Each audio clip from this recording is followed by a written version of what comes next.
பார்த்தீங்கன்னா நண்பர்களே, இந்த வீடியோவில் நாம் எதை பற்றி பார்க்க போகிறோம்னா ஹெட்ஃபோன். இதை ஹெட்ஃபோன் சொல்லலாம், இல்லைன்னு சொன்னால் இயர்ஃபோன் என்றும் சொல்லலாம். இப்போ இதில் வந்து பார்த்தீங்கன்னு சொன்னால் இந்த இயர்ஃபோன் வந்து ஒரு இயர்ஃபோன் வேலை செய்யுது, மற்றது பார்த்தீங்கன்னு சொன்னால் வேலை செய்யல. இப்போ இதில் வந்து என்ன பழுது இருக்குது அப்படின்னு நாம் டிஜிட்டல் மல்டிமீட்டரை வச்சு செக் பண்ணிவிட்டு இந்த பழுதை வந்து நாம் சரி பண்ணலாம். பார்த்தீங்கன்னு சொன்னால் நாம் வந்து பணத்தை கொடுத்து வாங்கிட்டு, அதாவது காசை கொடுத்து வாங்கிட்டு ஒரு சின்ன பழுதுனோன்னா அங்கே தூக்கி எறியாமல் நாம் இதை வந்து மறுபடியும் ஈஸியாக சரி பண்ணி எப்படி பயன்படுத்தலாம்னு பார்க்கலாம். வீடியோவை கடைசி மட்டும் பாருங்கள்.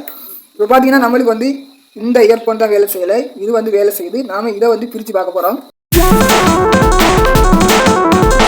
இதில் வந்து பாருங்கள் 2 வயர் இருக்குது. இதில் பாருங்கள், இதில் மைனஸ் ப்ளஸ்ன்னு கொடுத்துருப்பாங்க 2 வயர். இதில் வந்து பார்த்தீங்கன்னா ஒரு வயர் வந்து நம்மளுக்கு கட்டாக இருக்குது. இப்போ வந்து நாம் 2 வயரையும் கட் பண்ணிவிட்டு புதுசாக நாம் சால்டரிங் வச்சு இதை ஒட்டிக்கொள்ள போகிறோம். அதுக்கு முதல்ல பார்த்தீங்கன்னா இந்த இயர்ஃபோன், அதாவது இதுக்குள்ள கொடுத்துருக்க ஸ்பீக்கர் வந்து நல்லா இருக்கா இல்லையான்னு நாம் உறுதிப்படுத்திட்டு தான் நாம் சால்டரிங் வச்சு ஒட்ட போகிறோம். இப்போ பார்த்தீங்கன்னா நான் டிஜிட்டல் மல்டிமீட்டர் வச்சிருக்கிறேன். இந்த மாதிரி ஒரு டிஜிட்டல் மல்டிமீட்டர் வச்சிருக்கிறேன். இதில் பார்த்தீங்கன்னா டயோடு சிம்பிள், அதாவது பஸர் சிம்பிள் கொடுத்துருக்காங்க. இந்த ரேஞ்சில் நீங்கள் இந்த டிஜிட்டல் மல்டிமீட்டர்னு சூச்சின்னு சொல்லலாம், இல்லைன்னு சொன்னால் நாப்னு சொல்லலாம். இந்த ரேஞ்சில் திருப்பி வச்சுக்கொள்ளுங்க. இப்போ நான் திருப்பிட்டேன். இப்போ வந்து நாங்கள் மீட்டர் ஒருக்கா நல்லா வேலை செய்தான்னு ஒருக்கா செக் பண்ணி பார்ப்போம். மீட்டர் நல்லா வேலை செய்யுது. இதில் வந்து மைனஸ், இதில் ப்ளஸ் வைக்கிறோம். பார்த்தீங்கன்னா இது வந்து நல்லா இருக்குது. இப்போ நம்ம வயர் தான் நம்மளுக்கு கட்டாக இருக்கிறதுனால வேலை செய்யலை. இப்போ இதை வந்து ஒட்டிக்கொள்வோம்.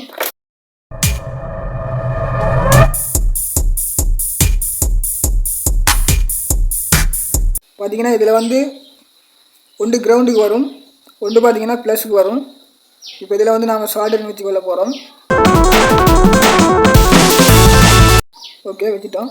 இந்த ஸ்பீக்கரில் இருக்கிற டெமச்சாரியில் கட்டாக இருக்கிற இதில் இருக்கிற இந்த இடத்தை கிளியர் பண்ணிக்கொள்வோம். கிளியர் பண்ணியாச்சு. இப்போ வந்து நாம் வயர் ஒட்டி கொள்வோம். பார்த்தீங்கன்னா நண்பர்களே, இப்போ வந்து நாம் டிஜிட்டல் மல்டிமீட்டர் வச்சு செக் பண்ணி பார்த்தோம். ஸ்பீக்கரில் வந்து எந்த ஒரு பழுதும் இல்லை, நல்லா இருக்குது. இப்போ பார்த்தீங்கன்னா நாம் எல்லாத்தையும் கட் பண்ணிவிட்டு இருந்த மாதிரியே மறுபடியும் சால்டரிங் வச்சு ஒட்டிட்டோம். இப்படியே இருந்த மாதிரியே இப்போ வயரை கனெக்ஷன் கொடுத்து ஒட்டிட்டேன். இந்த மாதிரியே நான் பூட்டி கொள்கிறேன். பார்த்தீங்கன்னா பூர்த்தியாச்சுது. இப்போ வந்து எங்களுக்கு இயர்ஃபோன் வந்து ரெடி. பார்த்தீங்கன்னா நாம் அதிக பணம் கொடுத்து இந்த இயர்ஃபோனை வாங்கிட்டு, அதாவது ஹெட்ஃபோனை வாங்கிட்டு சின்ன ஒரு பழுதுனானே இதை வந்து நாம் தூக்கி எறியாமலுக்கு இந்த மாதிரி இதில் வர சின்ன சின்ன பழுதுகளை வந்து நாம் சரி பண்ணிக்கொள்ள முடியும்.